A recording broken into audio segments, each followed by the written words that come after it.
मोनसे गोनांथार रादाब फोसावनाय दिनैनि दिना बर'फोरनि थाखाय मोनसे गोजोनथाव आरो रंजानायनि सान जानानै फैदों। फारि फारियै 2020 मायथाइनि जानुवारि दाननिफ्रायनो मोनसेनि उनाव मोनसे बर'फोरनि थाखाय मोजां सान फैगासिनो दङ होननानै बुंजायो।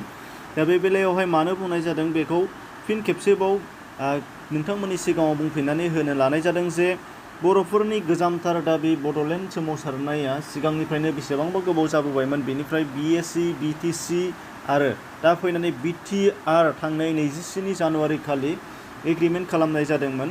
बर'नि सोमावसारारि हान्जा बर' आरो आसाम सोरखार आरो फारसेथिं भारत सोरखारनि गेजेरावहाय दा बेनिनो माखासे दफाफोरखौ दिनै मावफुंनो थाखाय आखायाव लादों आसाम सरकारा। दा बेखौ डक्टर हिमन्त बिश्व शर्मा बिथां मन्थ्रिया प्रेस मिटनि गेजेरजों फोसावनानै होदों आरो बे फोसावनाय बादियै बबे दफाफोरखौ मावफुंनो नागिरदों बेखौ नोंथांमोननि सिगाङाव बुंनानै होनि।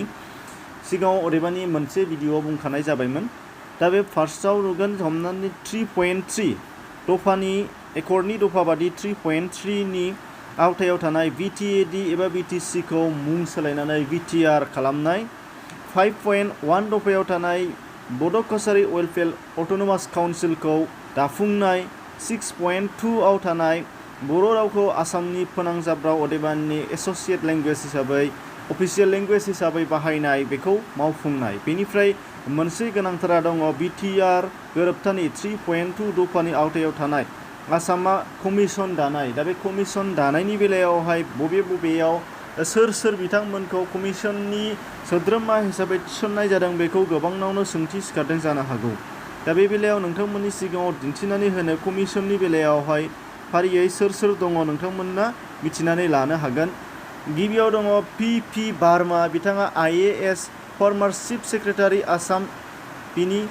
बेनिफ्राय राजेश प्रसाद IAS administrator of BTC S member. बेनिफ्राय दङ जयन्त बसुमतारी भाइस प्रेसिडेन्ट एबसुनिफ्राय।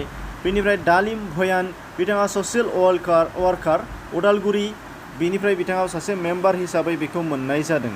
दा चेयारमेन हिसाबै दङ PP बार्मा, बिथाङा चेयारमेन हिसाबै दङ। खेबसे बुंफिनबावगोन, चेयारमेन हिसाबै मोनदों PP Barama IAS chief secretary Assam. बेनिफ्राय मेम्बार हिसाबै दङ राजेश प्रसाद IAS एडमिनिस्ट्रेटर BTC।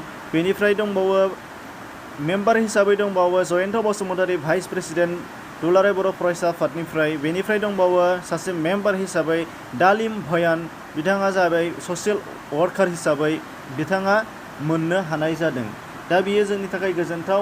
फारियै मावबोनाया आसाम सरकारखौ साबायखर बावनो नांगोन बिथांमोननिसिम, आरो आसा खालामो मोनफ्रोमबो दफाखौनो थाबैनो एबा बावैसो सान सिगांनियावनो जोङो मावफुंजायो, जाहाथे बेखौ जों आसा खालामनो हायो।